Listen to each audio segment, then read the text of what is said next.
Sa mga katik vloggers, mga subscribers, bago tsaka luma, mga supporters, mga dumaan, dumalaw at bumisita sa channel, lahat ng mga viewers, secret viewers at silent viewers, magandang araw. So meron tayo dito ang dalawang Walkman, ano? At ito ay lumang-luma na, lalo na itong modelo na to. Galing to ng Mandawi, Mandawi City, Cebu, alang-alang Mandawi. Galing sa ating isang tawag nito, viewers natin, at gusto niyang ipagawa kung po pwede pa, kung madadali pa natin to. So kailangan mo nating i-test para makita niya rin kung ano yung, kung pareho ba yung problema nito nung pinadala niya. Ayan, so kararating lang nito nung siguro mga anong araw ba to, siguro mga 4 days 5 days na dumating to. Nakalimutan lang sabihin na sa akin, dumating ako galing sa trabaho nung May 9 at nakalimutan niya sabihin na may package pala dumating. Kaya ito ngayon ko lang na tingnan anong araw na ngayon, 12. Kaya try natin. Okay.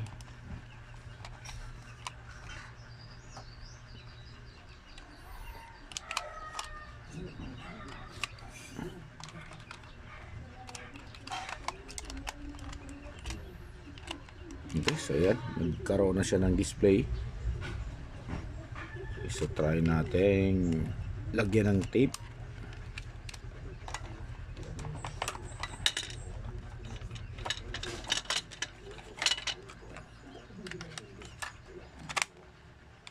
Play.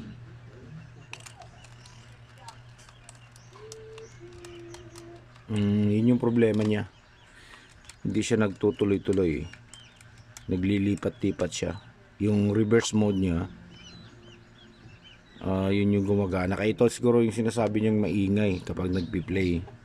Kasi hindi siya hindi siya nagpi-permanent sa isang direction.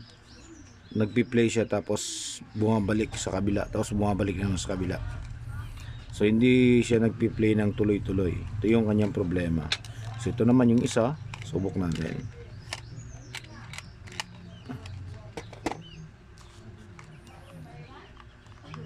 So ito single battery lang to.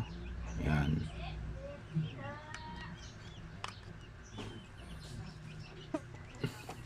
Ito pwedeng mapi-play natin to kahit walang cassette. Ito yan. Okay. Try natin.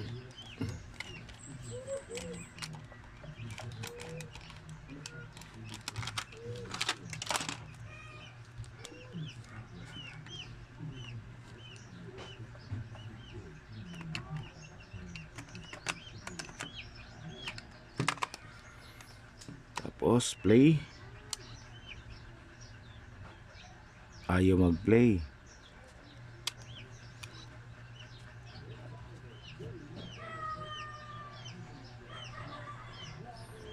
So ayaw siya mag-play. Tingnan niya natin dito, pero tumatakbo yung kanyang motor. Meron tayong naririnig. Try nga natin. Yan, parang ano yung aakmang gagalaw yung kanyang reel. Ayan, pero hindi siya tutuloy. So ito posibleng guma lang yung problema nito. Okay, so subukan natin.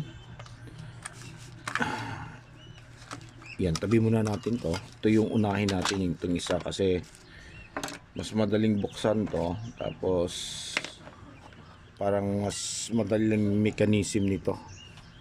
So try natin.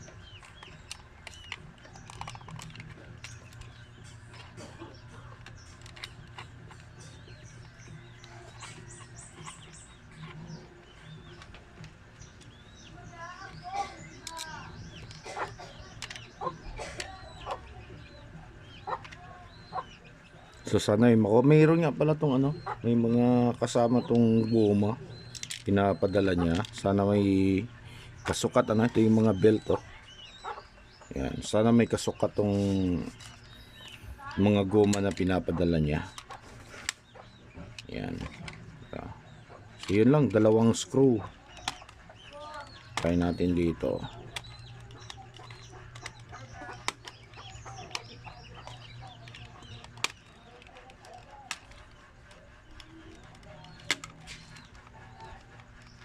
So sa mga ganito, dahan-dahan lang ano.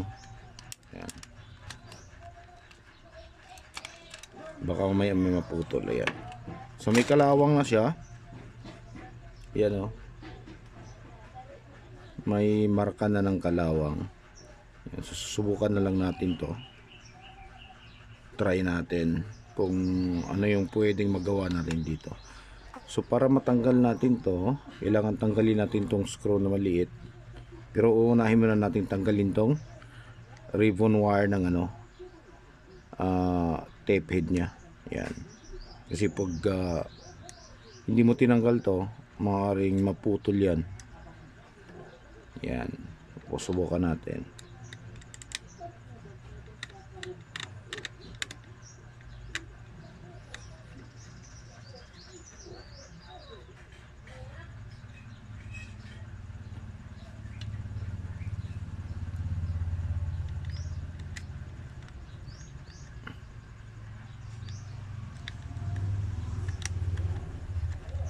Yan, so yun lang naman yung screw nakakabit isa, tapos clips dalawa.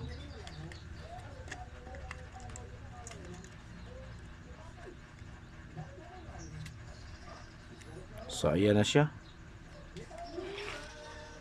Yan na, so okay pa yung kanyang goma. Yan o, malaya pa, gumagalaw pa ng ano, maayos. So dito tayo, bakit yun. So may kalawang dito sa kanyang ano, sensor. Ayan oh. Itong sensor na to, tingnan nyo lang maigi. Yung ako nakikita dyan oh. Zoom nyo na lang, ayan oh. Yan. So pwedeng ito yung dahilan kung bakit naglilipat-lipat siya habang nagpi-play. Okay? From forward, nagre-reverse, tapos reverse to forward na naman. Ito yung dahilan kasi itong sensor na to, kapag nasira to, yun talaga mangyayari kasi hindi na niya madidetect yung ano dito. Ayan oh. Yung reflective device niya. Dito yan tumatama. So, binabasa nito yung ano binabasa ng sensor yung ikot ng reflective device. Ayan. So ibig sabihin hindi na niya nakikita to. Kasi maririnig naman natin na umiikot siya kapag nagpi-play. Umiikot siya. Ang problema niya ngayon, kung ito bulag na, hindi niya makikita yung kulay itim tsaka kulay yung kulay ano ba, anong kulay ba? Kulay silver o ano ba to? Makinis na makintab, itong makintab tsaka yung maitim, hindi na niya marirecognize dahil bulag na yung sensor niya. Ito yung problema. Yan. Susubukan lang nating linisin to ano. Sana walang ibang tinamaan dito sa circuit. Ayan. So maganda pa yung ano, titingnan natin ng maigi. Yan. So wala pang mga crack. Wala pang crack. Yan. Maganda pa yung takbo ng motor, walang sayad. So ito lang, nasa circuit lang to. Malamang ito lang yung problema. Ulitin na, papakita natin ng maigi sa inyo. Yan o. Yan. So kalawang yan. Susubukan nating baklasin yan at try nating linisin. Sana walang ibang tinamaan dito sa board na kalawang. So dito pala makikita naman talaga natin na may kalawang. Ayan. Dahil dito, ayan siya.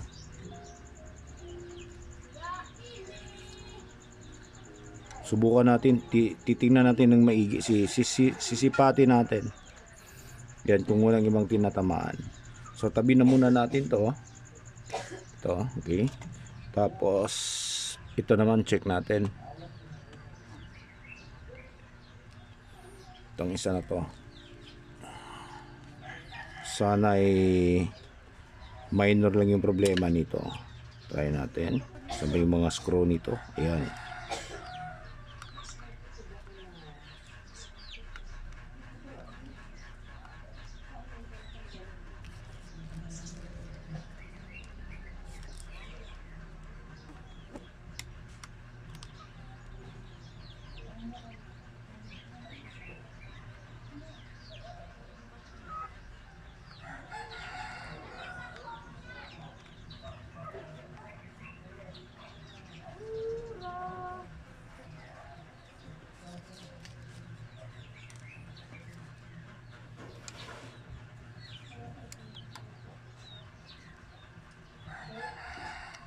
Ito sa mga newbies, kapag may nagpapagawa sa inyo ng ganito, ano, so sipatin nyo muna ng maigi bago nyo ituloy na buksan yung cover nya. Dandahanin nyo kasi yung mga ganitong klase gumagamit kasi ito ng mga tawag namin na ribbon wire, yung term nila ngayon na flex wire. Yun yung ano, may mga nakakabit dyan. So kailangan tingnan nyo ng maigi, dandahanin nyo, baka may maputol.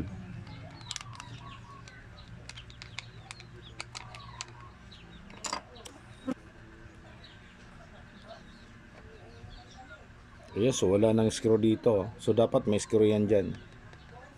Ayan. So try natin. So wala na ba? Ayan. So ito, mahirap tanggalin tong isang screw. Parang hindi na siya nakadikit.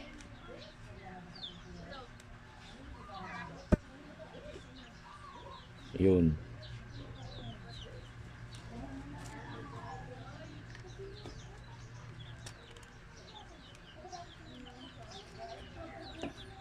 Kailangan dahan-dahan lang, baka may mapunit. Okay, ayan, ayan o, yung sinasabi natin o. Ayan, okay, delikadong delikado yan pag hindi mo alam, may mapuputol dyan. So ngayon, para makita natin sa ilalim, kailangan natin tanggalin yung ano. Ayan, ito yung gagawin natin dyan, tutulak natin yan palabas. Okay, tapos yan na siya. Okay, yan na. So mayroong screw dito para makikita rin ni sir ano, sa may-ari nito kung paano bubuksan to, kung hindi pa niya nabubuksan, para may idea siya kung paano. Tapos ayan na siya. Standahan lang. So nandito yung ribbon wire ng motor. Kailangan pa ganyan natin pagbukas. So pwede naman nating tanggalin yan. Ayan, pwede nating tanggalin yan yung mga hinang para makita natin ang buo, matanggal natin ang buo yung board. So sa ganito, hindi na muna kailangan. Ayan. Yan, ganyan lang siya. So ayan, maluwang na yung ano niya, yung guma. Yan, yan. So, susubukan nating palitan to. Ito. Tapos mga ganitong estelo, kailangan natin tingnan ng maigi yung ano nito. Ano kasi to, mga gear na ginagamit nito pagka luma na, kailangan sipatin natin ng maigi kung wala bang problema. Okay. Ayun, meron nga. Yung kung nakikita nyo, ayan o. Hindi yan yung itim, ito. Ayan o. Yun. Ayan, tingnan nyo kung nakikita nyo. May crack. Yan yung crack nya. At parang ano to, para siyang idler gear yung trabaho nito. Ayan crack ko. So kailangan din natin palitan yan, kailangan natin hanapan yan. Ayan. Pero ang pinaka dito, pinaka importante itong guma, itong belt na to. Ayan, kailangan ganito kanipis, hindi yung makapal, kasi kapag makakapal sasayad dito yan yan kita niyo naman ayan, sasayad dito. Tapos pag nakaganyan siya, pagbalik nito magkadikit na yung guma niya dito pagdating kapag makapal yung ikakabit natin. Tapos mabigat na siya dalhin kapag makapal.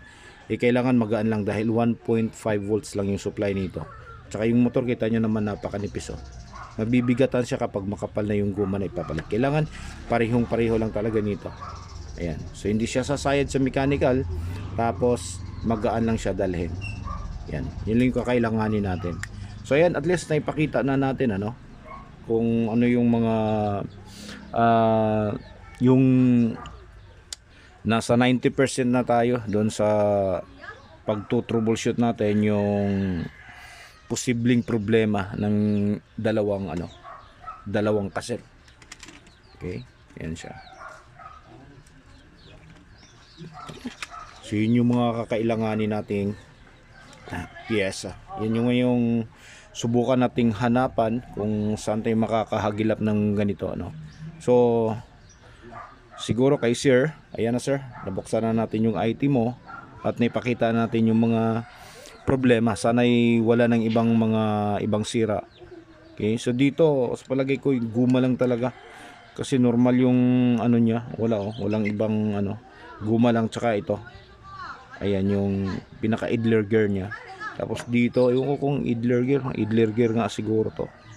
Ayan. Tapos dito naman, ito yung sensor lang. Susubukan natin kung makahanap pa tayo ng ganyang sensor, ganyang problema. Yung mechanical naman kasi nito, ayan. So wala, normal pa siya lahat.